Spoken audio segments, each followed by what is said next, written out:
Hey everybody! Welcome to the Kai Dragon Media Show. It's the Dragon's Lair Wednesday with me, Kai. How you doing, everybody? I'm also with TFG1 Mike, who one day we'll get some better lighting on him so you can see him in his full glory. For now, he's like that secret agent hacker guy that's like, yeah.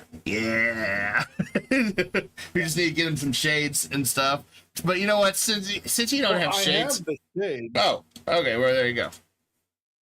There you go. I was gonna say, I have the shades. I just don't have the light. Okay, there you go. Now you look like one of those malicious hacker type guys that are that you see in the 90s. Except now I really can't see literally, I can't see me. Oh man. All right. So, how you doing today, Mike? I'm all right. How are you? Doing fantastic. And I hope the audience out there is doing fantastic. It's good to see you all on this Wednesday. And feels like we haven't talked a lot about news in a while, but yet I know we have some off and on, but it's been kind of a blur. I mean, especially with all the political news and history going on right now, that's like, I don't really care about politics, but well, it's the way the world is nowadays. I mean, it's not like we're gonna go spend $2.99 on a Big Mac, right? No, technically with the large fries and drink, you'd be spending $9.19. That's according to the McDonald's app right now. I'm looking at it today. So back about 40 years ago, ladies and gentlemen, you could spend $2.99 to get a Big Mac #1 and spend 39 cents more to supersize it. Does anybody in chat remember this? This is a 90s value menu at McDonald's. I don't know if they actually remember it or not. Because keep in mind, in the 90s, minimum wage was still $7 an hour, $7.50 an hour, which meant you could buy 3 of these, well, 2.5, kind of, an hour. Kind of. Yeah, I mean, depending on taxes, all that. And guess what? Think how 30 years, inflation. 40. Well, 30 technically. Okay, 30, it's from 30 the 90s, 34. How much inflation's kicked our ass? The fact that a Big Mac now is $10, almost the price to go to Applebee's and have a damn steak. And this isn't filet mignon we're having here. Right. Okay, so that's the interesting part, because the price I gave you was for the full meal, the sandwich, the fries, and the drink, if you supersized it. So I need that right now. Stop it, app. Well, to start with on the ramp process comment, McDonald's being progressed, not really. I don't agree. I think all the fast food are just now money grubbing bastards, really. I mean,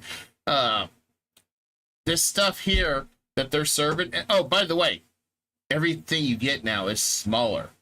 So let me give an explanation on this. How many of you are familiar with Dairy Queen? I don't know if it's a national product or if it's just local. It is national. Okay. It's national. I had got my car back Tuesday, and I was over lunch, and I had very little time, so I had to just grab something and get back to work because I only had an hour lunch. So Dairy Queen's open. I'm like, shit, I haven't had Dairy Queen in a while.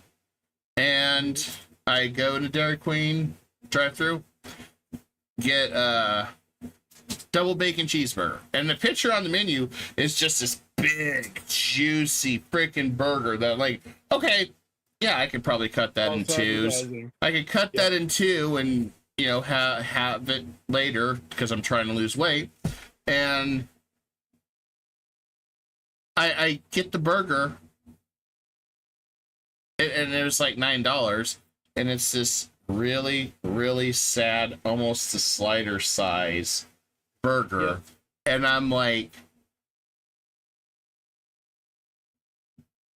what the hell? And I just kind of looked at it, I'm like, this is a sad burger.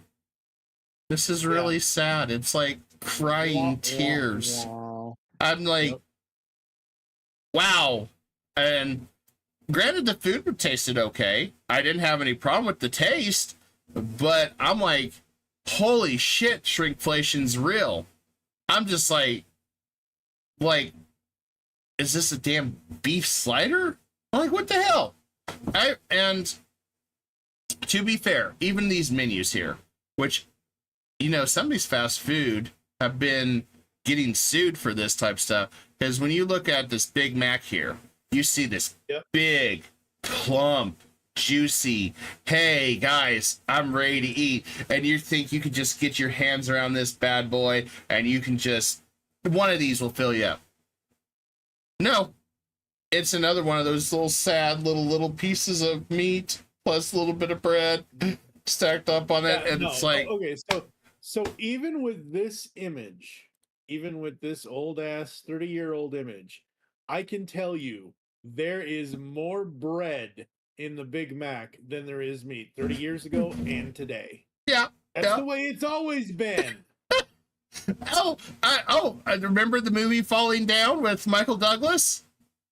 Yep. He wasn't wrong when he went to that burger place. And he said he got that little sad burger. And he said, this is what I'm talking about. Oh, and he's like, Ivan, you know, the image lies all the time. Yeah, the image, it's false advertisement. Unfortunately, you never get this. And it's marketing genius, but at the same time, it is misleading. And I do kind of wish the consumer laws had changed about misleading like this. I do wish, like, okay, and I don't, again, I'm not. Hey, Krabs, how you doing, buddy? Krabs says, I tend to hold the same opinions as Sam Kinnerson on advertisers. That's very true. Yeah. So here's the thing about this. I don't know what they are. I didn't look too deeply into the whole itemized portion of it, but going from the regular size of the meal to the large size, it was basically $1 difference. Yeah. So the $9.19, $10.19, whatever. Okay. So I guess instead of charging 39 cents for supersize, they're charging $1 more. At least that isn't that much over the last 30 years, but still. It's still quite a bit when you think about it, because with the inflationary costs of everything that have went up over 30 years, it's ridiculous, because this is the 90s menu. I remember getting a cheeseburger, and those cheeseburgers are actually bigger than a lot of stuff you got for 69 cents. Please tell me any of you guys in chat remember 69-cent McDonald's cheeseburgers. 59-cent hamburger, 69-cent cheeseburger. I mean, holy hell. Bought them all the time. Yeah. Yep. And it was always cool because 2 cheeseburgers, and keep in mind, minimum wage was still $7.50 back then. So you could have a meal. So when they say, you know, they can't really live off minimum wage as much anymore, they never could. But here's the thing about it. They could still live decent for food. I mean, so, I mean, if you're looking at this is cheap. You go to the grocery store, vegetables, produce, all that was even cheaper. So think about how much in 30 years we've been around, guys, that everything's went up. It's scary. I'm just curious here if they even have, oh, wow.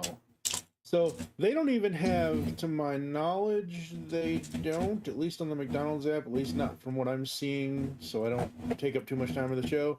They don't even have the 2 cheeseburger meal anymore. They just have the regular cheeseburger meal. And, yeah, that's... And they're keeping their $5 thing a little longer, because apparently they are so desperate to get people right now that they were like... we'll keep it around for a little longer. But here's the thing. The drink is a small drink. And I'm just like, a small drink ain't even worth it. That's like 3 sips, and that's it. Yeah. Okay, this is crazy. So I mentioned that the fully supersized Big Mac meal was $10.19 on the McDonald's app.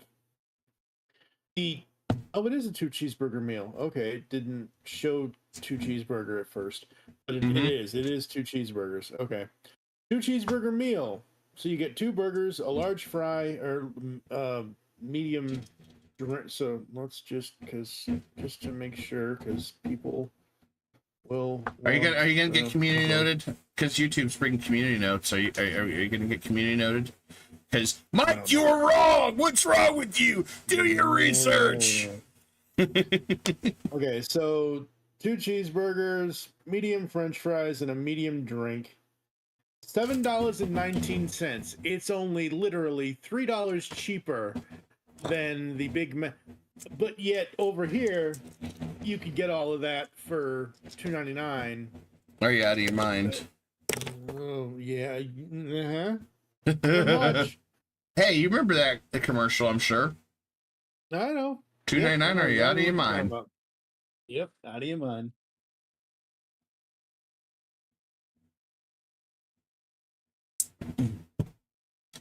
And Mr. Krebs says hot and now had 49-cent cheeseburger. They are Rayleigh's now. Yeah, Rallies. we had a place that where I grew up. Not there anymore. I just hear reports on it. They had this little hamburger joint. It was slider burgers, but they had this griddle that they've used for 60 years, whatever. And they have a recipe where somehow it's all the shredded onions that they do, and it ferments a little bit, and then they grill them with the burgers. You go in there, you're going to smell like onions, but fantastic tasting burgers. And they were little beef sliders. I remember we could go in there and get those for about 40 cents. And so you go in there, buy 6 of them, and I think you paid $2 because they gave you a little break if you bought 6. Mm-hmm. And they're really tiny. Keep in mind, so an average person, we're talking about if you were actually eating well, healthy, and portion size, 6 of them is probably what you would eat. Some people would do 12, but, going beyond that, you're probably, what I'd say is overeating. It went from that. Kind of like White Castle, but it was a mom and pop shop that was there since 1940. And they've went through about 6 owners now. 6 sliders. Guess how much it is, Mike, today? The $10? $13. Wow. For 6. That's crazy. Yeah. I was like... nuts. I'm like, I don't know how they're staying in business. And they're a little business now. I don't see it. I absolutely do not see it. It's ridiculous. And I'm just like, some of these food prices have went crazy. So, like, you're talking about the Big Mac meal. I can go sit down at a restaurant now at a great Mexican restaurant or a Chinese restaurant or whatever themed food I want. And I'm paying about $2 or $3 more for a better quality meal than McDonald's. Mm-hmm. Oh yeah. And much healthier. Or if Chaos was here, she would say, or you could just stay at home and cook all your stuff. Yeah. And have a really good healthy Well, you're meal still from gonna home. it's gonna be cheap when you do it that way too. But what I thought was interesting about it is how much has changed since. And the only reason I brought this up is I found this on Twitter today, and I was like, shit, really, was it that long ago when it was that cheap? Mm-hmm. Yep. And I think it's only been in the last 4 or 5 years have prices really doubled or roughly. Because I think in mid 2015, I think your Big Mac meals and stuff was about 5 or 6. I'm not sure. I do not know. I don't remember on that. Yeah. Let me fact check it. Big Mac meal in 2010.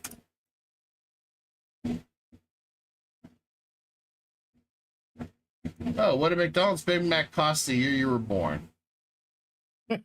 Okay. 2010. The average price of a Big Mac was $4. So yeah, probably about $6-7. Maybe. Wow. No, actually I'm wrong. because it says in 2020 the Big Mac rose to $7.89. That was the meal was $4.71 in 2010. The meal was was $4.71 in 2010. Yeah, that's frightening. That's crazy. Yeah, and you're better off just nowadays. You're better off just eating at home. Yeah. Oh yeah, 2 for $5 BK. But Mr. Krabs, remember when it used to be 2 for $5 Whoppers? Not 2 for $5 Whopper Juniors, where they basically give you a little freaking slider Whopper. Because yeah, they've even reduced the price of the size of the meat in it too, so you get more bread. So yeah, I haven't been to Burger King since they dropped the Whoppers, because I was like, I don't see a point going there anymore, because that was probably the best choice you get is 2 Whoppers for $5. So I haven't been there in so long, but yeah, I just found that fascinating, just how much times have changed. Because I grew up in the 90s. I was an 80s kid, but my teenage years were in the 90s. Dragon Ball Z, Gundam Wing came out on our Cartoon Networks, Adult Swim and stuff, and I was watching that. Mr. Krabs says that was for many years. Yeah. So yeah, things have changed. Yeah, things have definitely changed. Yeah, it's wild how much. A lot of people don't realize just how much prices just to eat have went up, let alone rent. I mean, rent has went up quite a bit. Red Robin, Ram, I agree with you. I would do Red Robin if I was wanting to go get a hamburger, because you get the bottomless fries, and their sweet potato fries kick ass. Even though you don't really need bottomless, I mean, especially, but the burgers aren't bad. I mean, you get a good sized burger at Red Robin. Yep. That is a really good place to eat if you're going to do a burger. But there's one place people forget about on Tuesdays. Chili's, the old timer burger for $7.99. And it's a good sized burger. You get fries, and one of the ones I see, you get a drink now too. I think it's 10 for the drink. So, but you get a lot more food. It's more filling. So, I people forget about Chili's though. Forget about Chili's. I didn't know that they do bottomless salad and broccoli as well. So if I do bottomless salad. If I do bottomless salad, I like going to Olive Garden for their soup and salad lunch. Yep. I usually just do the soup and a little bit of salad, because I don't like salad dressing. Never did like salad dressing. So there's only one salad dressing two I've only ever liked my entire life. One is creamy Italian, and the other is honey mustard. And honey mustard really isn't. I mean, it's honey mustard, Now, to answer Ivan, he says Chipotle. Chipotle's went out of whack with their prices too. No, I refuse Chipotle. Chipotle is ass. Sorry, sorry. I liked Chipotle. I still do, but here's my gripe with Chipotle. Even though they're gonna say they didn't do anything, Chipotle now, if you go get a steak burrito or a steak salad or whatever, and you get a drink to go, you're paying almost $20. Yeah, that's too much for that crap. It's too much. It's too damn much money. I would rather overpay at McDonald's. than go to Chipotle. The only difference between Chipotle and McDonald's is at least Chipotle, you can get unlimited drinks. McDonald's, you know that they're talking about charging now for refills? Oh, yeah. Yeah. They've been talking about that for years, though. Well, they're leaning towards it because they think it'll save money. Well, it'll save the money by making the money if you charge for the refill. Oh yeah, that's the excuse that they'll say it'll save them money. No, it'll make them more money. They're finding a new way to squeeze it out of the customers. Oh, absolutely. I mean, so for example, everybody's trying to squeeze it out of the customer. So right now, I mean, in my town, my city is announcing that they're talking about raising price, because I think we pay 480 something for a unit of water or whatever the measurement is. They're talking of going up to $13. That's rough. Because they said, oh, well, people are using too much water for their lawns, so we decided we're going to be changing the price brackets. And if you use the highest amount of water, they're charging almost $20. And I'm just like, and then they say, oh, we don't have water problems. We're just doing this to encourage people not to use water conservation. I'm like, no, it's about trying to milk people for more money. Just admit what you're doing. Yeah, exactly. Yep, exactly. Yeah. And Rampart says most people get food to go from there. Why would they do something like that? Olive Garden wasn't expensive. You get soup and salad, but if you go and have like a lasagna or something, yeah, you're paying $20 for that shit. I'll go home and make you guys a $20 lasagna, and you're gonna have leftovers. Because I have a crock pot lasagna that is chef's kiss. And guess what? All you gotta do is just cook the meat, and then you just build like a cake, throw it in the crock pot, bam. And in about an hour, you guys got a hell of a lasagna. I need to do that on my gardening cooking channel one of these times. Make that. Yeah, you do. Because that's a cheap lasagna, and my folks have never complained about it. It's like, I just throw the shit in there after I prep it all up and then make it like a cake and presto. Oh. But no, that's kind of the interesting thing. Yeah, Ramcross says we pay $140 for city water that no one even drinks. People here buy bottled water, drink, and cook with. That's sad. Yep. That is sad, Ram. When you can't even use your own city water, it's all rackets. Well, if Ramcross, if Captain Ruggles was here, he'd be telling us all about the Flint water in Michigan. Well, let's not. Yeah, I can tell you about the Flint water, and I don't even live there. But yeah, let's not go there. Yeah. Well, he always talks about it a lot with the water. Yeah, no, he should. Yeah, he does. It's like not good. No, it's not. It's like I'm just floored by it. I'm like, wow. Yeah. But yeah, food prices are rough out there. I mean, a lot of people don't see it, and the thing is, I think those of us that are at least 30 or 40 remember a lot of how much prices have changed and how much harder it is today, and how much balanced every money is. Yeah, even though my mom went shopping every week, she would only plan meals for those 7 days. Mm-hmm. So if she went shopping on Saturdays, we had meals up until Saturday morning breakfast the next week, and she would go shopping again on Saturday. Yeah. Now, some people, depending on what their financial whatever is, some people have to shop by the month. Some people have to shop every 2 weeks. Some people have to shop every day. Yeah. It just depends on how you want to eat and how you want to divvy up your food budget and all that. So, yeah, it has definitely changed. And Ivan says no more dollar menu, and Mr. Crab says my private well is 90 feet.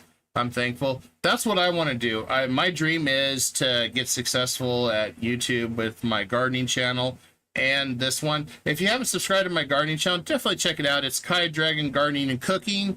I try to get videos Monday to Friday out. This week, the last couple weeks have been dicey because a lot of you guys know about my car theft and everything.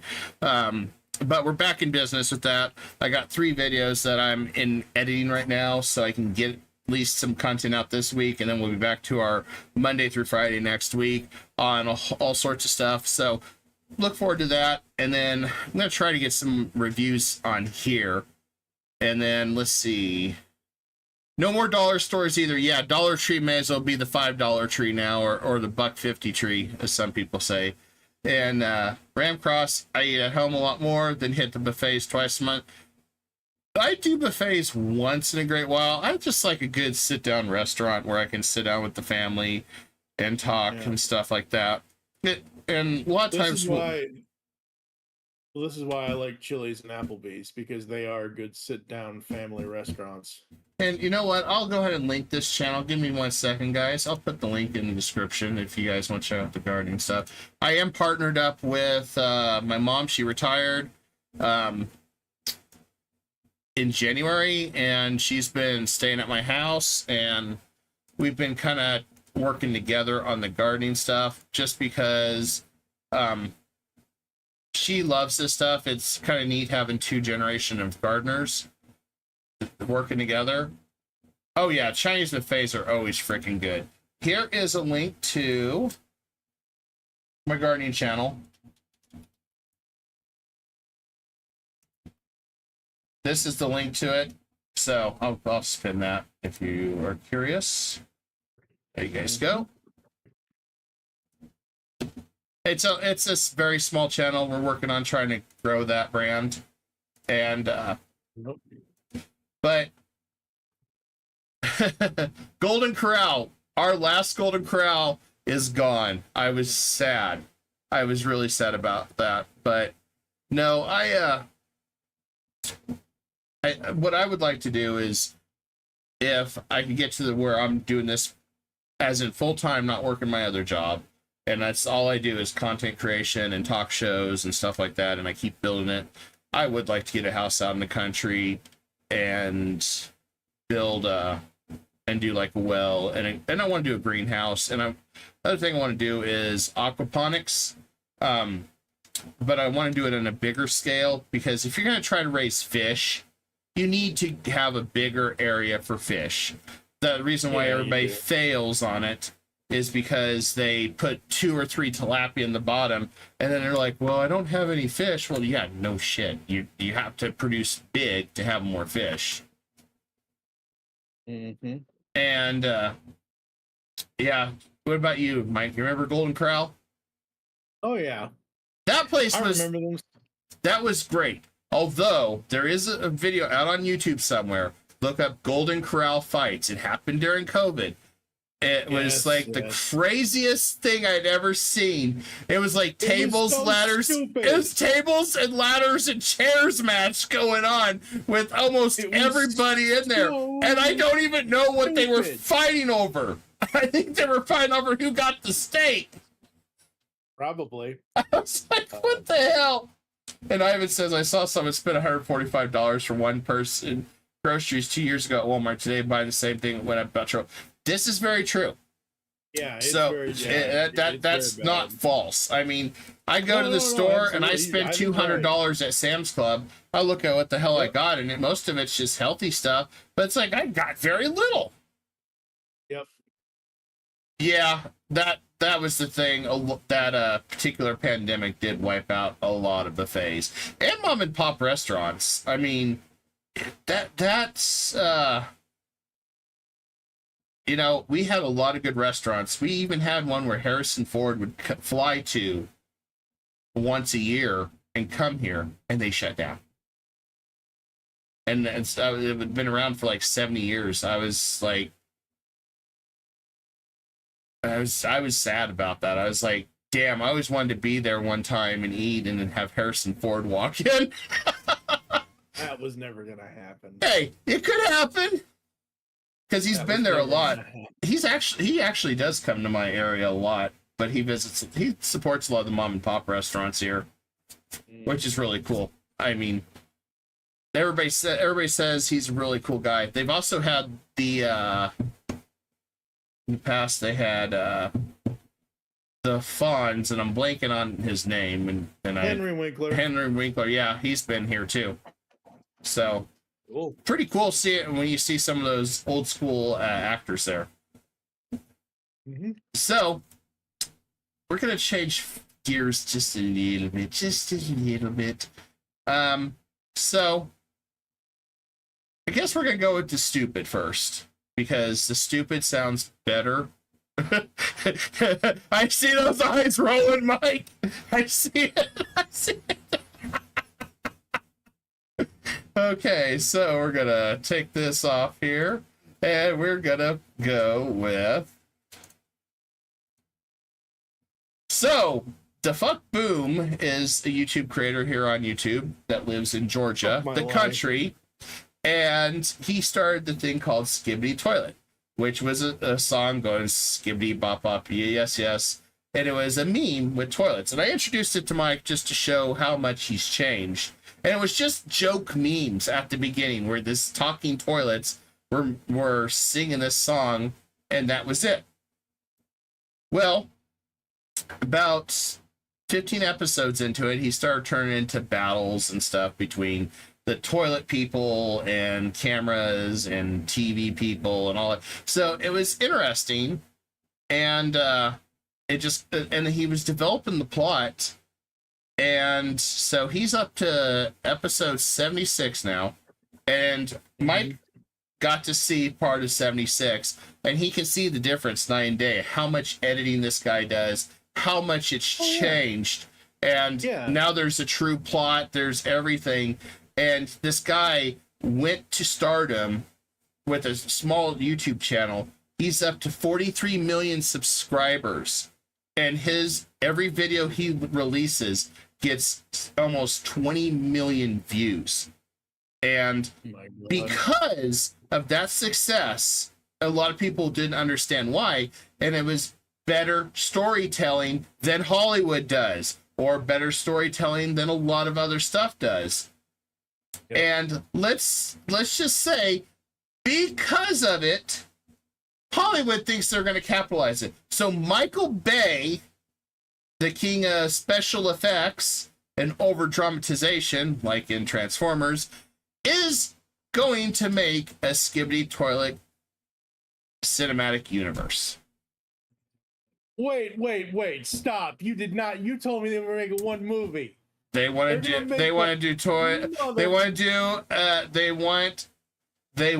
do a movie, but they're setting it up for a new cinematic universe. No, don't, and stop. Look, I know Michael. Oh, and he is. Oh, and he is going to team up with the Fuck Boom. Oh my god. Yeah, he is actually going to team up with Alexei Gerasimov. That part I did not see on the other article. I was questioning how the hell Hollywood. So maybe, just maybe Michael Bay will kind of be reined in by this guy. But that's what worries me, because anytime Hollywood gets involved, they turn something that is a lucrative franchise like what Alexei has done into absolute horseshit. And seriously, what plot? Michael Bay has no control over any plot. Yes, he has control over the writers, but it's the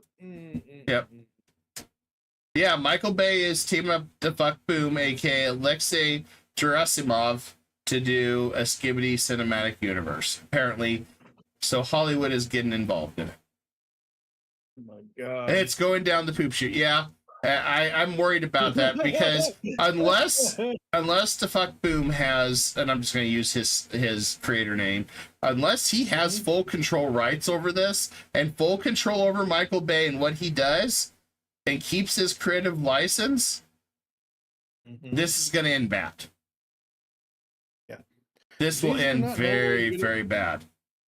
Yeah, exactly. These are not normally videos I would watch, but I recognize the talent and I recognize the awesomeness of the animation and the effects. I love those cameraman guys. Those are awesome. I love those. I'd love to see a whole story with the cameraman guys that have nothing to do with if you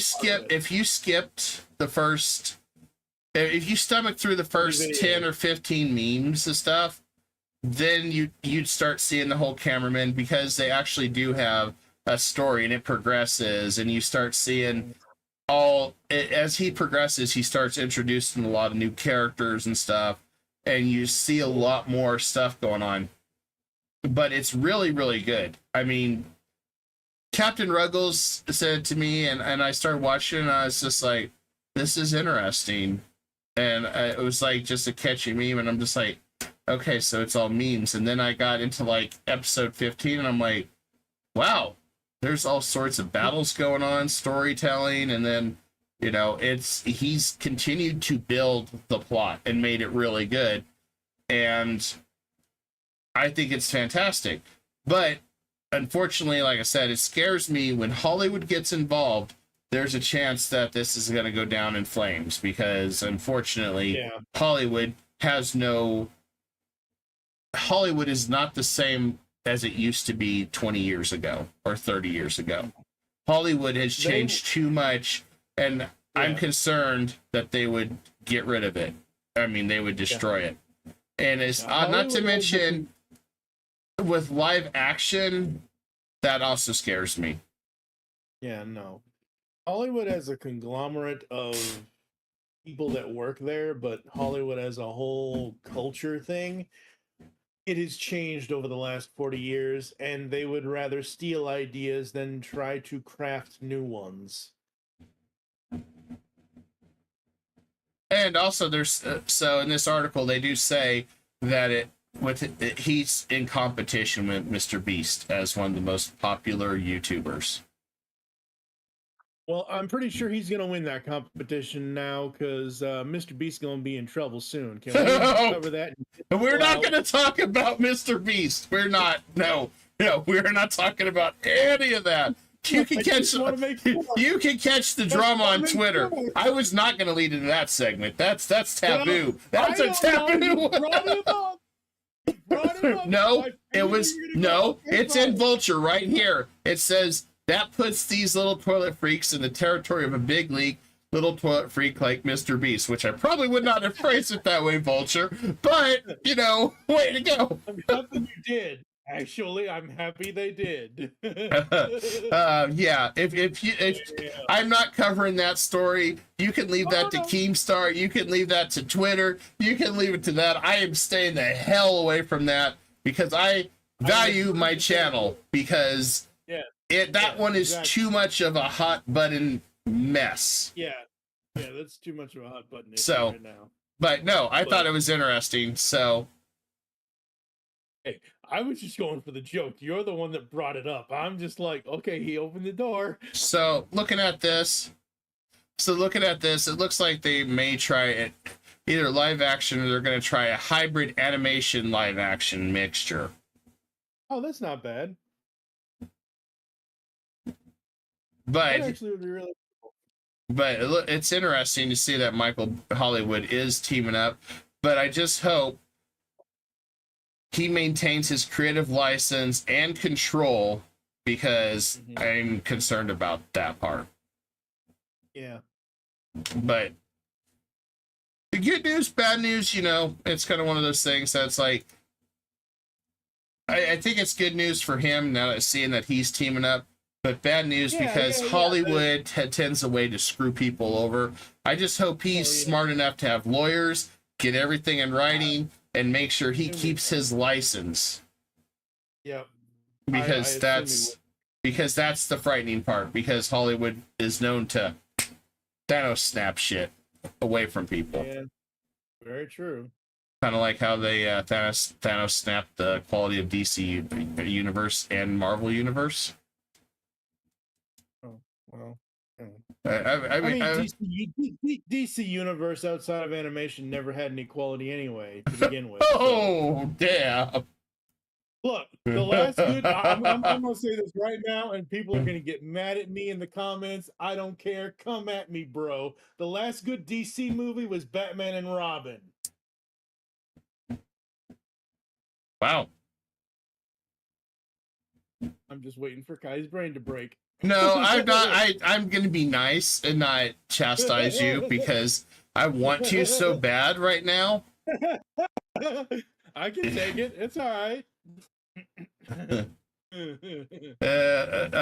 Let's just say I could chastise you for that one because Christopher Nolan's Batman, the Dark Knight trilogy, with the exception of the third one, I did not like the third one, how they did Bane and I will agree that technically I will concede the point, but yes. But I was not thinking about that when I said that. What I was thinking about is the crappy DC movies they've been putting out now. The Nolan stuff is top tier level. Yeah, I mean the third one, even the third one was bad, but it wasn't Shazam bad. Because I think Talia and Bane were just written piss poor. I think they should have been separate characters. I would have been still cool if Bane had broke Batman's back and Batman has trying to get his strength back and be able to do stuff, because technically that's what they were trying to go with in the tunnel where Bruce Wayne's trying to recover. But I think it would have been better if Bane had basically took over the city and basically declared himself Kingpin because nobody could touch him or something. And then Batman crawls out of whatever hole he's in, doing fine with himself to try to basically take over Batman again. And then they end it with freaking Robin and him teaming up at the end. There you go. You're Batman and Robin. And then folks, I gotta go ahead. What are you gonna say? And then they just end it, and it's done. And and Ramcross says, "Looks like." Oh, I'm not reading that one. I'll read it. Oh God! Stop it, Ram! Knock it off. Mr. Krabs says, "You see the zombie version was cool," and Ramcross goes, "Of course, he likes his hair pulled while he's." You asshat. Oh man, it's funny we're talking about The Dark Knight Rises, because I forgot Joseph Gordon-Levitt's in that as the Robin character. Yeah, it's been 25 years since Robin and the Joker were in the same movie. Really? That would have been Batman Beyond with Tim Drake. No. So specific to Joseph Gordon-Levitt and the Joker. So Joseph Gordon-Levitt and Heath Ledger. It's been 25 years since the Joker and Robin were in a movie together. That was 10 Things I Hate About You. Heath Ledger played yeah, I forgot about that. Gordon-Levitt played Cameron. Yep. Love that movie. Paragraph says Batwoman series was the best Bat. Anything, you bigots? Hey. No. Ram's onto something there. Because you know what, Ram? And I'm gonna probably be crucified for this. The coolest thing that Batwoman series did was they put Batwing on TV for the first time ever. Lucius, is it Lucius? Yeah. Lucius. Yeah. Luke Fox, Lucius's son, is Batwing, and they put that character on TV for the first time ever. So yeah, Batwoman series rocks. Hey, Mr. Krabs says we've got off the rails. Yeah. So Batwoman, Wacky Wednesday. What do you expect, Mr. Like Krabs? most of the Arrowverse sucked after they went too far off the script. Arrow was amazing up until the late seasons. The Flash was amazing up until the last few seasons. It's like they lost the plot, and Heroes of Tomorrow or whatever the hell it was. Legends of Tomorrow. No, Legends of Tomorrow was good. The reason why Legends of Tomorrow was good was because you had all of the other characters that weren't fitting into their own specific show. Yes. A show that you could do time travel with, and they could all get. It was a team show essentially. Yeah, it was the better version. It was the DC superior version to Marvel and the Agents of Shit. And the Agents of Shit. That's right, because Agents of Shield sucks. Yeah, but no, unfortunately, Arrowverse has sucked since. For a while now. I don't even think they have anything going. I think Supergirl got canceled, which the first couple seasons were pretty decent on Supergirl. Then it kind of went.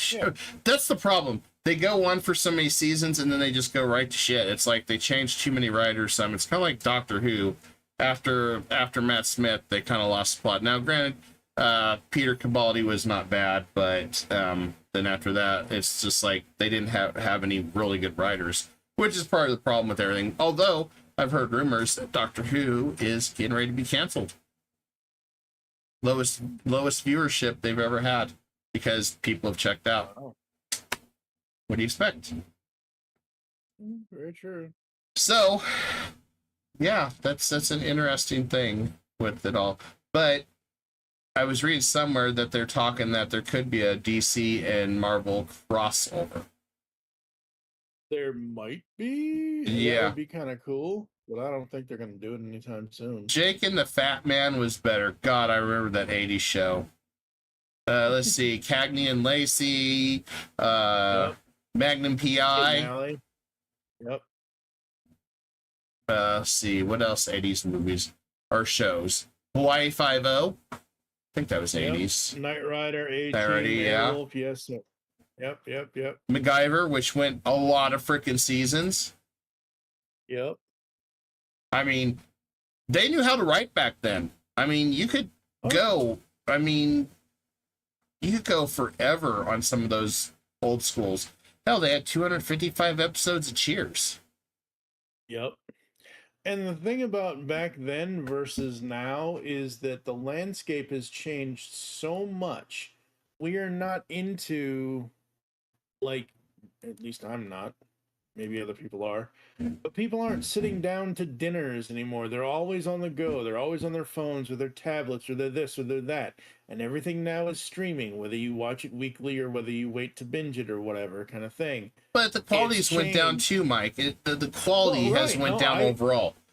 When you compare the 80s and 90s, it's changed so much. But I agree with Mr. Krabs.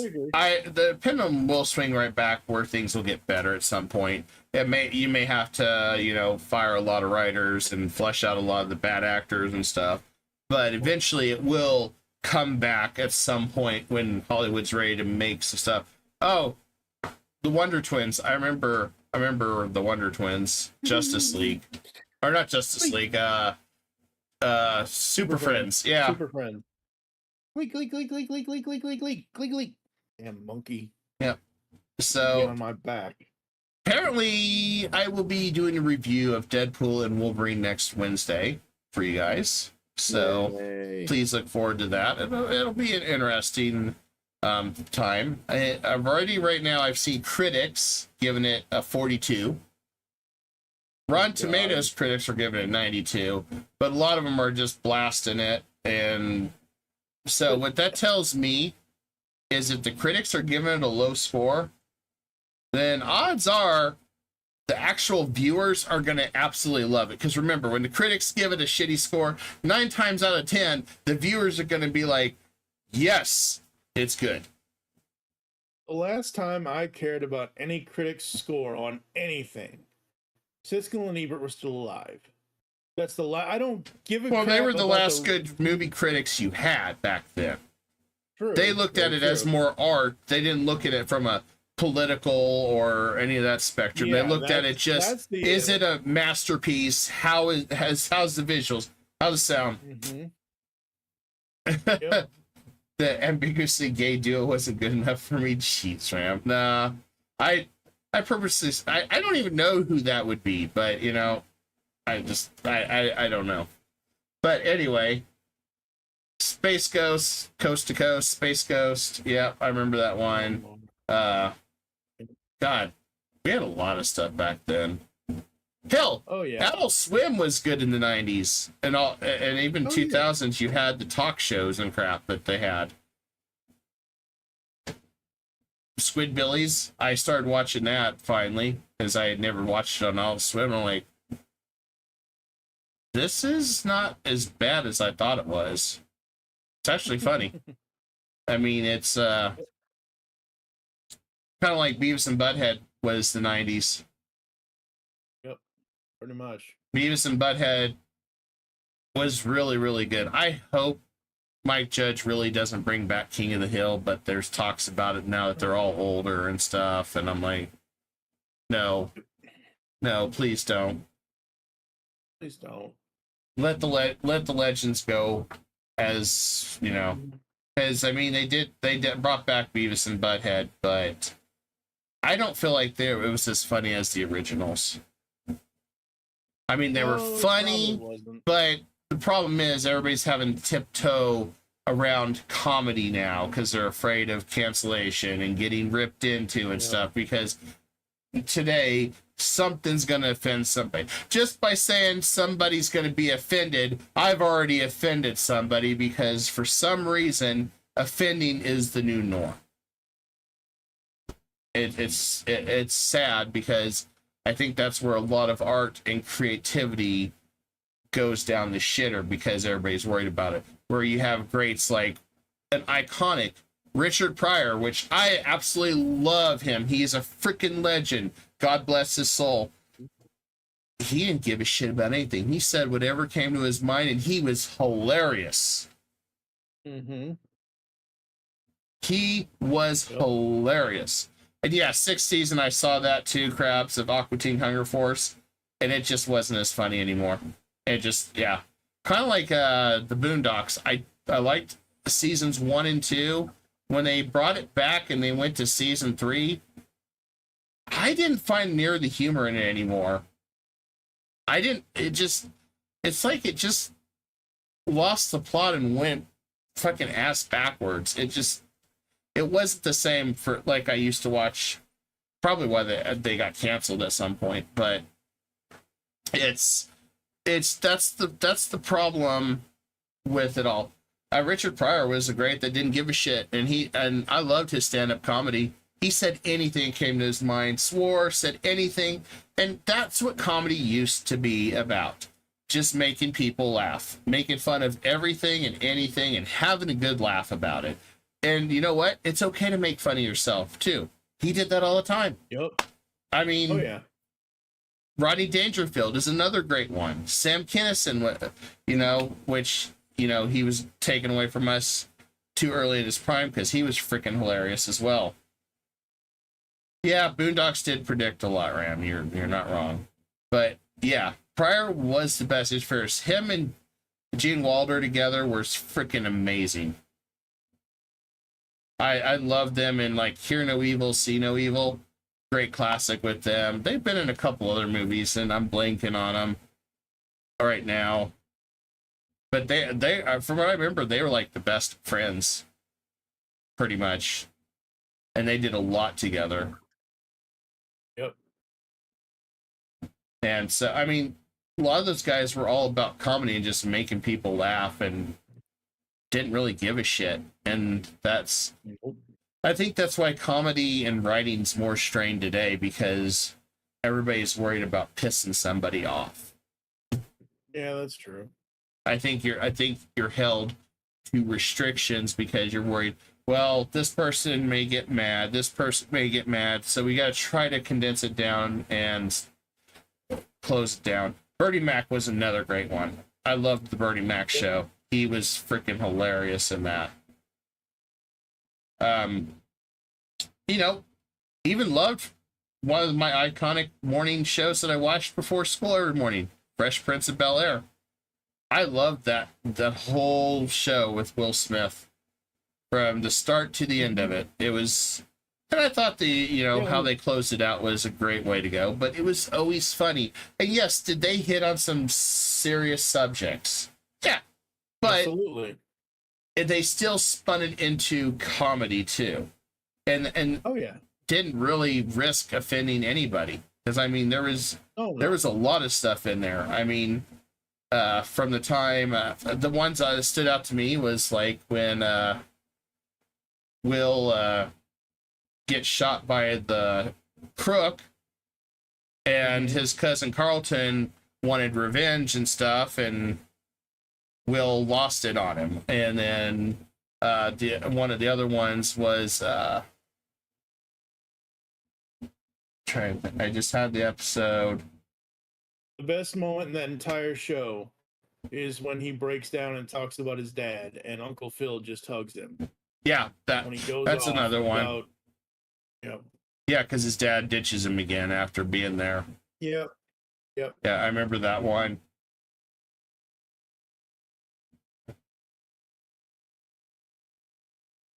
Oh yeah, Krabs. Richard Pryor was brilliant. So I mean, a lot of those guys, a lot of those shows back then skated the line, but they told story. I mean, the other one I liked when was Uncle Phil came and bailed out Will and Carlton because they got falsely arrested because they got accused of stealing a car. which, that was saw still that clip on Instagram. that was still a very subtle politics thing, but it was a great story at it. I loved Uncle Phil just ripping those cops' asses. That was hilarious. Yeah, I mean, hilarious. But so I think you can have comedy and still have subtlety in things. But that's what the current artists and writers and stuff lack is subtlety in their stuff. You can still apply things without shoving anything in your face. I mean, there's a lot of Fresh Prince had a lot of valuable lessons and principles in it, and the comedy too. Like the one I loved the most was when they tricked Jeffrey to think he was a millionaire. And he went crazy and trashed the place. And it's like, I quit. Screw you guys. And then they're like, hey, guys, I'm going home. And then he's like, yeah, that was fake. And he's like, you got me with my own prank. And then he's trying to strangle him. That was one of my favorite ones. Was Jeffrey was hilarious. He's like one of my favorite characters in that one, besides Uncle Phil. Yeah, absolutely. But they were great. And I'm sure everybody in the audience knows this, and I'm sure you know this, but Uncle Phil, Mr. James Avery, may the man rest in peace, he's been gone for a couple years now, was also the original voice of 1987's The Shredder from Teenage Mutant Ninja Turtles. Yep. And the Shredder was amazing. I loved his voice acting for it. He fit Shredder perfectly. And to me, there will never be another Shredder. I mean, some people can get close, but I'm sorry, but James Avery had a way with Shredder that was perfect. It just depends on what they're trying to do with it. Some of the versions have been okay, but that's the gold standard. I forget off the top of my head who does the voice in the 1990 film, but that guy was close to being really, really a good Shredder for that movie. And some the 2003 version, because it was all the Utroms and everything else, that was a pretty cool version for that show. So flipping to that one. Oh, and Press says Tubi has a female director horror category. Why do we need that? Just have a horror category. I don't. Anyway, that's strange to me. I'll never understand that. But we're going to flip over to the next one here. All right. So right now it's in at 82 Rotten Tomatoes, Deadpool, and Wolverine. Like I said, I will be seeing it this weekend. I'll be prepping for a review on it on Wednesday next week. So definitely look forward to it. I am really, really intrigued in just what it says. And there was other places. IGN gave it a 7. But we all know how trustworthy IGN is. I'd rather trust... some guy off the streets word than IGN. Yeah, anybody else other than IGN. So, all right. So we're going to give the floor to Money Mike, because he's got stuff he wants to talk about. So, wrong one, not the extra value mills. There you go, right there. I was going to say, wait a second here. We already talked about that. But yeah, so... IDW Publishing since I think 2011 has had the Turtles license. There we go. This cover is for the new TMNT ongoing. The art for the cover is done by Kari Randolph. The colors are done by Emilio Lopez. This is cover E for issue number 1. The new series is written by Jason Aaron. The art is done by Joel Jones, and Rhonda Pattison is the colorist. Rhonda has been the colorist on the IDW TMNT books since the beginning.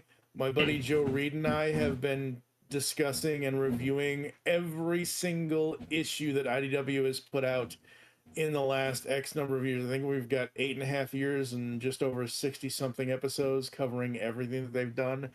Since 2011, IDW published, just in the main ongoing, 150 issues. It is the longest running Turtles comic ever, and it was amazing. But now they are rebooting, restarting They're bringing superstar writer Jason Aaron on to do the story. He's going to do a whole bunch of new and interesting things. I have read the first issue. The first issue, as of this live whatever, is out now.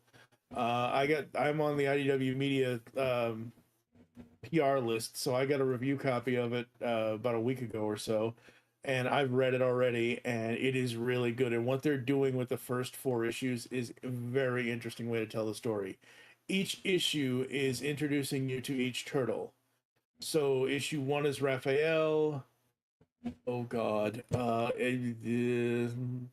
floundering. And the other 3 issues are going to be the other guys. I don't remember what the order is off the top of my head. Yeah, cricket. I'll give you a cricket. Cricket. Hey, hey, you said I forgot, so I had to help it. I mean, would you rather me go? But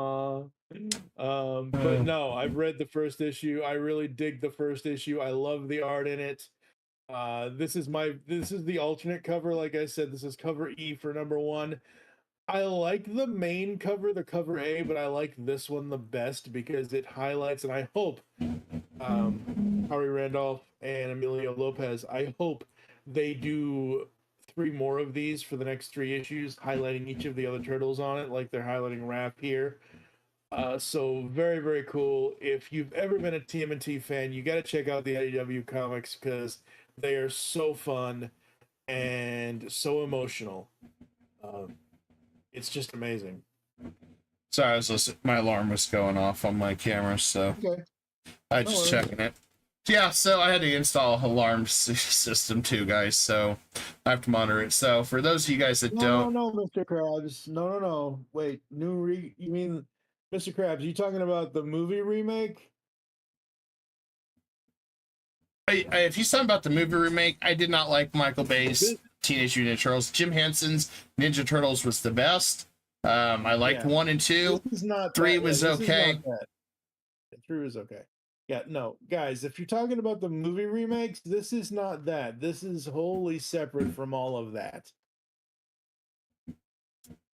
Although I did like Krang, and the only thing I liked was Krang and the body mostly in the second Michael Bay Transformers, because nobody has done Krang before. I thought, okay, that character looked pretty cool. But beyond that, I didn't like either of them. I thought Michael Bay, I don't know, the plots just were not that good.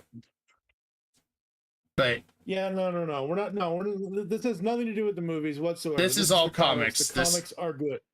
Would not, Ram and Mr. Krabs, I would not tell you guys, I would not be sitting here saying, hey, I've spent the last 8.5 years of my life covering this if I didn't like it. Well, Ram Cross did say, can't wait for the review. Mike had good things to say about Batwoman, so he is invalid. I said that. You asshat. The thing about this show is that they introduced Batwing. Anyway. Yeah. So let me guess. Deadpool Wolverine's going to be a 2. You're going to be like IGN now. Mike. No. Oh, wait, they gave it a 7, which pissed people off, so we'll see. Oh, Lord. Oh, they gave Beverly Hills Cop a 7, too, so what do you expect? IGN. They're useless. And, yeah, sorry to hear about that, Mr. Krabs. Yeah, but life's a story novel, it seems like. I had my first car theft attempt not too long ago, and had to get security cameras and wheel locks and everything else now, and it cost me a fortune. So also, those that were doing the GoFundMe, I am shutting that off probably at the end of the week, because now that I've paid the bill, I'm going to go ahead and cash it out. So those that donated, thank you. I appreciate it. Thanks to Mike for trying to push that out. You know, that was not easy since I didn't meet the deductible, because heaven forbid, I raised it to 2,000. So, yeah. And yes, they made Shredder look like an Autobot. I was not a big fan of the Michael Bay ones. I did like Krang, but that's about the only thing I liked out of it. And I wish maybe Jim Henson had done Krang instead of Super Shredder and stuff, and took on Rezzer. Even though they were funny, I thought they were funny. I would have rather seen Bebop and Rocksteady in the Jim Henson movies, but and but you got to think about it though. Back then, I don't know if they would have translated to screen as well. I don't think they would have. Because CGI was not that good at the point, and they were using Muppets a lot of their and a lot of costumes versus doing CGI like the Michael Bay ones were, for example.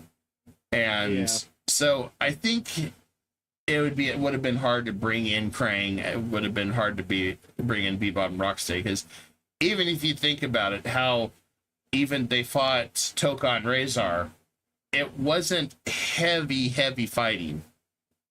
Yeah, no, it wasn't heavy fighting. No, and I can see why. And yeah, Krabs, I'm okay. It just, for a couple weeks, that's part of the reason my content kind of dipped for a while, because I was having a hard time dealing with it. It's the first time I've ever been robbed like that, and luckily they didn't steal the car, but they destroyed the car, so I'm over it. If you're ever curious, I did on a Saturday When Tragedy Strikes is the title of it. I did talk about it for about an hour. I told the whole story, talked about everything. So yeah, now I've got car alarms and everything. Labyrinth and Dark Crystal, I think, were Jim Henson films, if I remember right. They were. Yeah. Jim Henson had a lot of great stuff for the time, before CGI really became a thing, which is why I'm excited about Beetlejuice 2. Beetlejuice 2 is another one where they throw back to how they used to do acting, strings and stunt doubles and all sorts of stuff, because Michael Keaton and Tim Burton agreed there would be no CGI crap. They did not want to do CGI. They wanted to do it the way Beetlejuice 1 was. That's why I really have good vibes about it, especially seeing the last couple trailers of Beetlejuice. Still really haven't given the storyline much, and just the parts of Michael Keaton doing Beetlejuice, he hasn't lost it. He's still doing really well, and so there will be a review on that one in September when I cover that one. That one for sure. Is very cool. And if I do reviews, I will. If I were to do reviews on the channel, I would probably just if it did a movie review off the Wednesday night talk shows, I would probably still keep it with game reviews, because I want to do some more game reviews. I think it's I think I want to do. I'm sure I want to cover one in 7 days. I still got half of write out of Starfield. I got to go back to Star Slime and see what they've changed, because I wanted to do a before and after and see, okay, it's been a year, let's see what they've done, kind of thing. Yep. And the last thing I'll say on the Turtles comics, folks, if you're a Turtles fan at all, go check out the IDW stuff, whether it's this new series that they're starting now or the original 2011 series. It is so good. I cannot recommend it enough. And Ram, I think that would be awesome to do a Batman Beyond with Michael Keaton. That's what we've been saying for the last decade or so. We've been saying, and Steve has been saying that for the last decade or more now. And I agree now at this point, unfortunately, only because Kevin Conroy is no longer with us. Yeah. The only reason why I did not agree with live action Batman Beyond with Michael Keaton before Kevin passed was because Kevin is old man Bruce. He always will be. But since he's not here anymore, and with how Michael was in Justice League, not Justice League. I'm sorry, Flash. He stole the show. That's the only reason why anybody even watched it. No, I know. That's what I'm saying. Now that I saw him play it again now, and that's very cool. I mean, So hell, I'm George all looking Clooney's forward now in the DC universe as Batman. Because when Flash gets back from his Flashpoint experience, it's George Clooney at the end. So we have the god-awful Batman and Robin world now.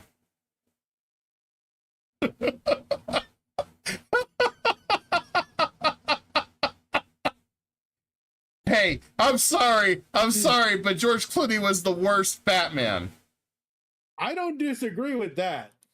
So if I were to go hierarchy, it'd be Michael Keaton for Batman. Then it would be I'm blanking on his name. Val Kilmer. No, American Psycho. God damn it.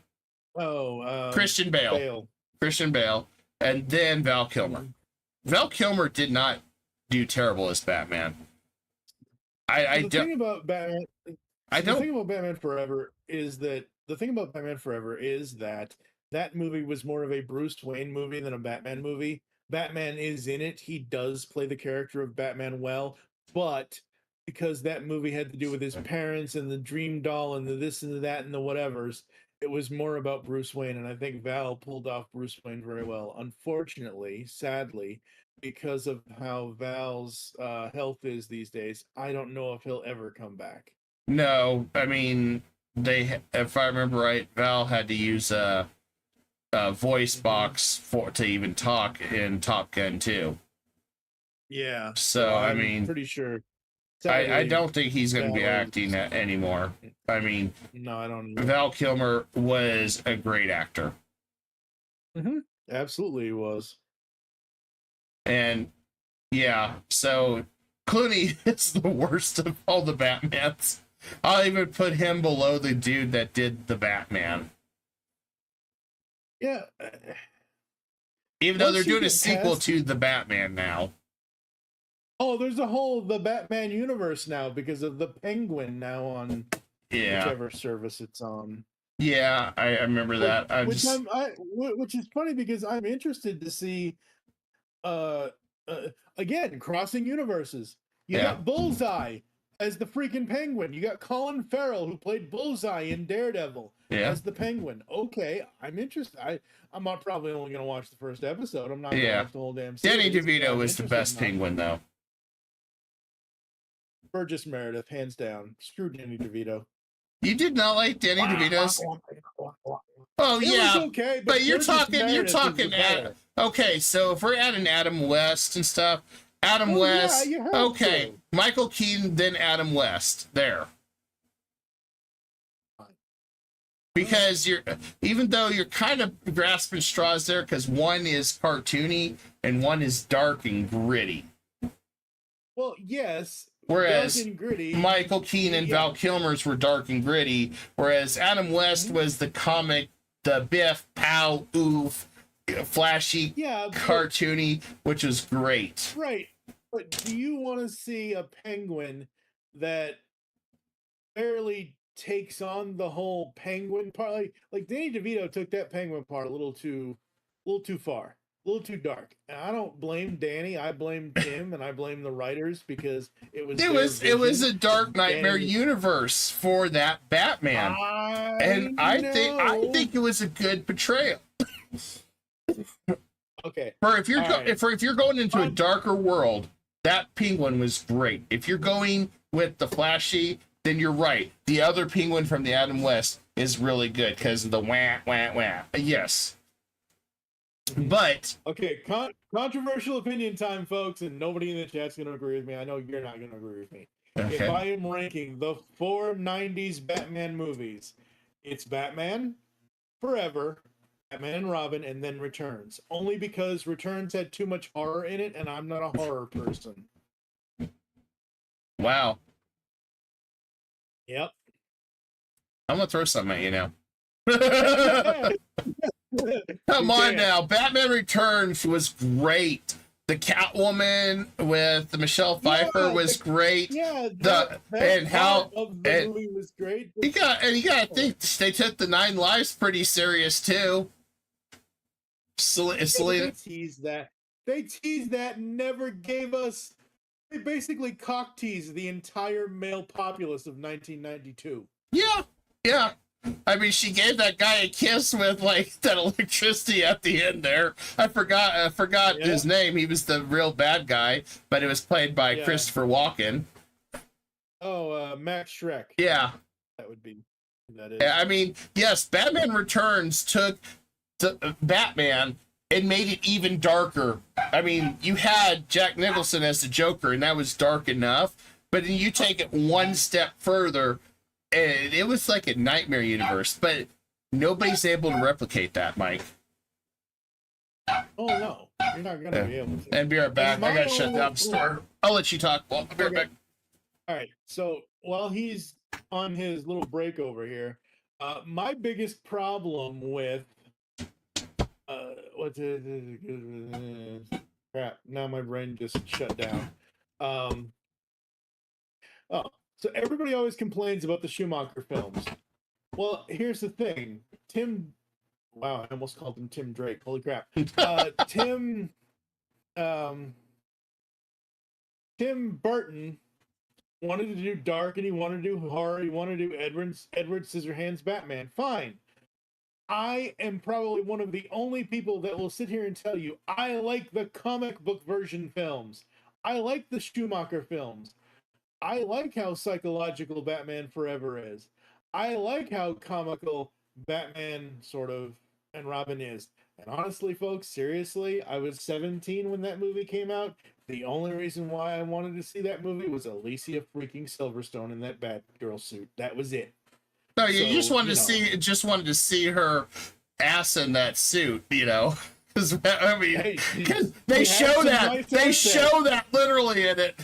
Yeah, I know they do. I've seen the movie multiple times. Yeah. Oh. So that's where you get your rocks off. I got it. But you know what? Everything that guy just says bullshit.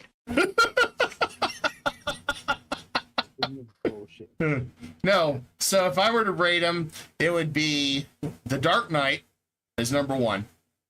Batman. Oh, see, I wasn't even.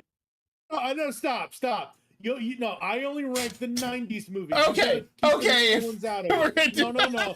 That's not fair. Because the Nolan movies are realistic as far as how. No. These, no. 90s only. Okay. If you're going to do it, Batman Returns, then I would go.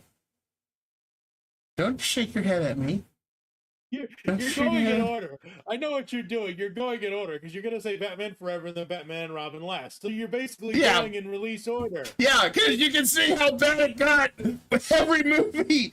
Batman Returns is where they should have stopped. I kind of don't disagree with that. Batman Returns was like that whole thing was great. I wish they would have continued with that universe, because that was, in my opinion, how dark and gritty DC Gotham was. Yeah, I don't disagree with what you're saying as far as ending the Tim ones, because the way they ended Batman Returns was it was a giant tease because she was still alive. Yeah. She was still on her 9th life. So I would have loved to have seen some sort of something in the next movie. But they didn't do that. And no, they gave us Batman Forever, and they had a lot of characters they could have used. Hell, they could have used Bane for the third one with Keaton, with Bane breaking his back or something. Because if we're going with something darker and gritty, Bane would be the perfect for that one. Oh yeah, I agree. I mean that's what I liked about Tim Burton. He brought out the whole city. He brought out the whole theme, and it fits so perfect. Once you went to Batman Forever, it got as less stark and gritty, but the Joker, the Riddler with Jim Carrey, which I think he did a really good job on that, playing a demented character. I still think it had enough seriousness with it that it fit really well is also with Two-Faced. But Yeah. like Ramp says, they fucked up Bane every time they've done him. Oh yeah. Well, I mean, wait a second here. The only time that they've really done the two times two they've done Bane Banes, in live they've action, screwed them both one up. was okay. Now I don't necessarily think Tom Hardy screwed Bane up. I think the direction for him Yes, is what screwed him up. it's the writing that time. Right, the writing, but also there was probably direction to him by the director or the writer or the casting person saying, "Hey, talk like you got gravel in your throat and talk like little. No, don't and stop." Bane in the animated series was done really, really well. Penguin from Gotham was good. I will agree with Brad on that. He was too Oh creepy. my And God! You don't like Too- Danny DeVito. You don't like Danny DeVito's version. No. Okay, Danny DeVito versus Gotham. I will take DeVito any day because Gotham was too much of the seriousness of, oh God, this guy is a child molester and all this and everything else. Whatever he was supposed to be in the show, I don't care. But yeah, I don't know. It's just crazy. And Brad says if they combined the two, it would have been Bane. Yeah, if they took some elements. And Safka says, Safka said if they stopped at Batman Returns, we wouldn't have Batman the Animated Series. Batman the Animated Series was fantastic. Actually, you're wrong there, Safka, because Batman the Animated Series was in production in 1991. It only happened because of the 89 film. Because it aired in September 5th of 92 was the first episode's airing. So it was in production in 1991. So it had nothing to do with Batman Returns whatsoever. What was the other thing? Pan Oswald as the best Penguin. Ram had another good point. In the Burton movies and even in the Schumacher movies, they made Gotham City a character, which is a good thing. Yeah. Yeah, because Gotham City is a character itself. The whole theme of the city. It's not Metropolis. Metropolis doesn't have near the theme or the character that Gotham does. Yep. Nope.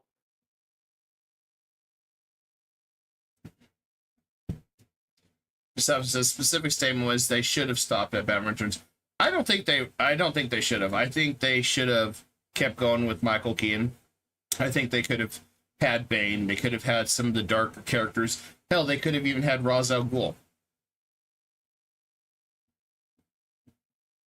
As I says, and it's to that statement which I defended Batman the Animated Series in production or not. Oh no, yeah, no, I understand. I just wanted to make sure that, yeah, no, Batman the Animated Series is great. It absolutely is. It's Batman the Animated Series is one of the greatest cartoons, and they did it well from start to finish. I mean, and then how they tied Batman Beyond with Batman the Animated Series was fantastic. It was great all the way through it. I don't think there was a single episode I disliked in any of them. Okay, so as someone who has reviewed all of them with Steve in the past, there are several of Batman the Animated Series episodes that are not that great because you're not going to have a whole 85 episodes plus whatever new adventures. I think it was ended up being like 100 and something episodes total, whatever. But 85 episodes for the original BTAS seasons. There's a couple of stinkers in there, but majority of it is really good. And the cool thing about Batman the Animated Series was they approached it like the old-timey weekly Saturday movie things where each episode was supposed to be a movie serial because the whole thing was in the 1940s kind of thing and whatever else. Very, very good. Batman the Animated Series is amazing. And I agree with you, Safka. On Batman for animation or games is Kevin Conroy. Yeah. For movies, I don't know. It's going to be really hard for me to see, unless I've seen them before in the role, unless I've heard them before in the Batman role, it's going to be really difficult for me to see anyone do the Batman voice in animation going forward. Yeah. Video games, whatever. They've had multiple Batman voices for video games over the last 30-something years. So, Ram has a but yes, so it's question. also, Do you think if they did Batman Beyond, would they have Damian as Batman? no, because Damien, if they stick specifically to the DC animated universe canon, Damian was not a damn thing. Damian wasn't even a whatever. Maybe they'll create him in a new series if they did do it. And there have been plenty of rumors since, once again, 1999 was 25 years ago, and it's the 25th anniversary of Batman Beyond. There have been rampant rumors of whether they're going to do a new series or bring back the old series or whatever. And so far, there has been nothing confirmed. As of this live video, we are a day. Actually, San Diego Comic-Con started today, sort of. Yeah, it did. But this weekend coming up is San Diego Comic-Con. And to my knowledge, there is no Batman Beyond panel, but I would need to do more research to make sure I'm correct in that. But I do not think they would ever pull Damian in. Yes, they do, Ram. Shut up. Well, in my opinion, I do want to see a Batman Beyond movie with Michael Keaton as Batman. Mm-hmm. That's the one I want to see because I think that would be good. Granted, with Kevin or James Gunn's approach DC with universe the DC universe he wants to do now that the Flashpoint destroyed Michael Keaton's world because what's his The Flash. Just Well, call him the Flash. trying to Ezra blank. Miller. No, Zod kills Batman at the end. Oh, yeah. And Zod destroys Earth. I don't know if James Gunn in his infinite wisdom would ever say, okay, there's another Michael Keaton in a different Flashpoint or multiverse, and here's Batman Beyond. Because they used the Flashpoint as a way to reboot DC and shit. So yeah. which I think was stupid personally, and it just proved but it did prove how popular Michael Keaton is as Batman to this day. Yeah, and he has the best thing he ever did was the Critics' Choice or whatever award show it was where Arnold and Danny were presenting, and he was in the audience, and he's like, "Come at me," like, you know. Yeah, I know. Where is Batman? Where is he? Yeah, he's here. There he is, right there. Yeah, ruined my life. And Ram says, I want Nightwing and Red Hood in it. Okay, so this is a whole other rabbit hole, Ram. We can talk about another time, but Nightwing and Red Hood. I don't know what Red Hood, but well, it could possibly be. Nightwing, they are in the DC animated universe canon, so they may potentially show up in a cartoon at some point, but I doubt it. Nightwing would be older though if they did Batman Beyond. Oh yeah, he'd be way older. Oh yeah, if they did Nightwing. Now the only thing is, I wonder if he'd be married to Starfire because that was a thing too at one point. Yeah, that was. That's a whole. We'll be here another 2 hours. Yeah, I know. We're unraveling the whole comics now at this point. Yep. DC used to reboot the DC universe about every 25 years, but lately they've rebooted after only 5 years. That's part of the problem, Safika. Christopher Nolan should have stuck around, and instead of doing a trilogy, he should have built on, that world, because I think he did the best Batman for modern. But when you look at Zack Snyder's Justice League and stuff like that, they really didn't do as well, in my opinion. I don't feel like Aquaman was fleshed out enough. I don't feel like they did Superman justice. I mean, I love the first Superman with Henry Cavill. But Batman versus Superman, I don't really feel like that should have been a thing yet at that point. No. And I feel like they missed the plot on that. And I noticed we never mentioned Ben Affleck as Batman. I know. Whatever. Yeah. Whatever. The only good thing about the BS that was BVS, Martha, why did you say that name? That's the only good thing about Batman versus Superman. Yeah. Is that line exchange. But beyond that, oh, Safka says I'm talking about comics. In film, they do a slight reboot almost every single film. Yeah. Okay, yeah, that makes more sense.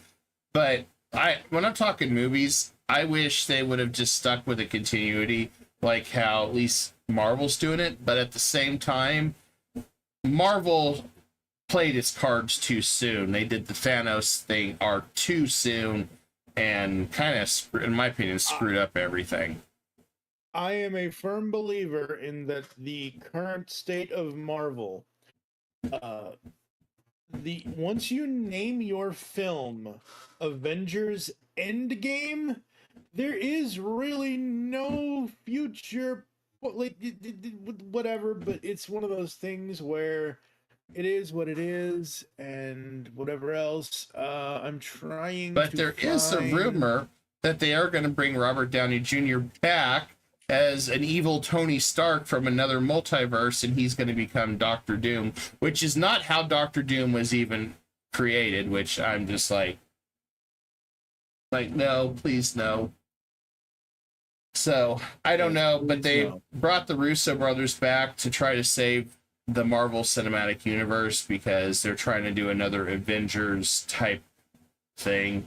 I think that they have wasted too many good opportunities at Disney with Marvel, and I think they should have planned it out better.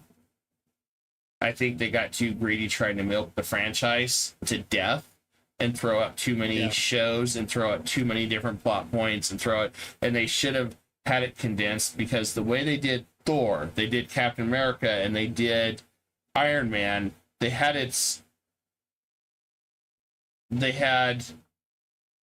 their standalones, and then they'd also show up eventually in like Captain America Civil War, for example. They had their own branches, and then they came together for Avengers, then Avengers Age of Ultron. That was way better than Seth says, I don't care who plays Doctor Doom as long as he kills Mr. Fantastic.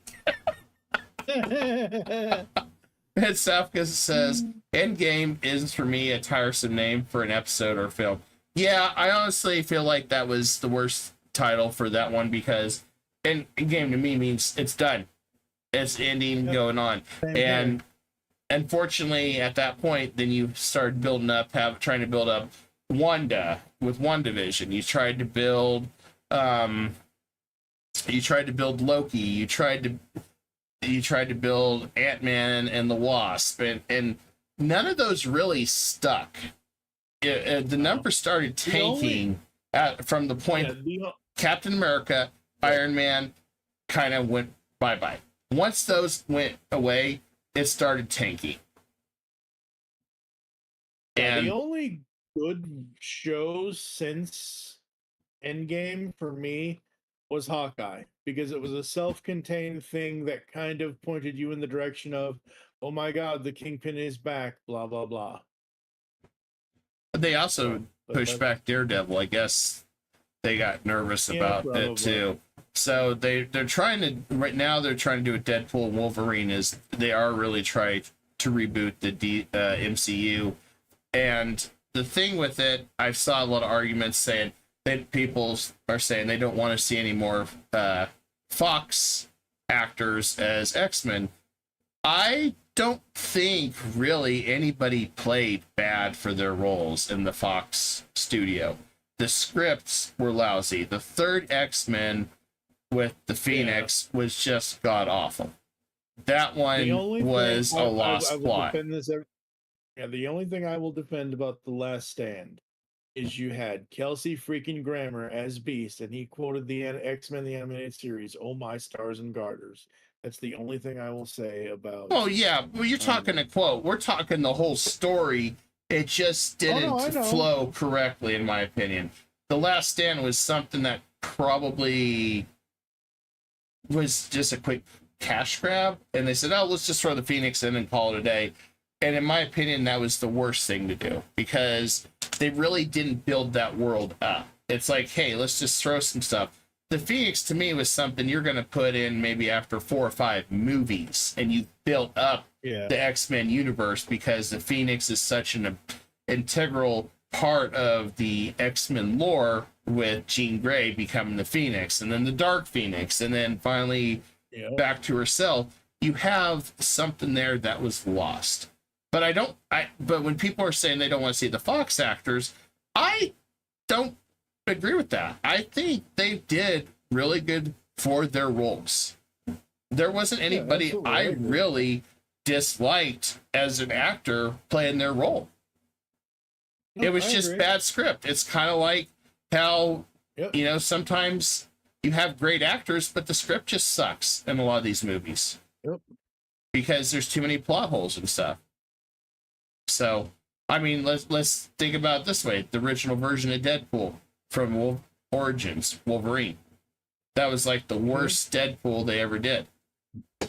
And all the marketing now for Deadpool and Wolverine has kind of fixed that. Yeah. Because they've actually pointed it out, made fun of it, and taken care of it. Yeah, because hands down, that was the worst version of Deadpool, and Wolverine Origins sucked. I did not like that one. Yeah. But that was just bad writing. You can't fault those guys.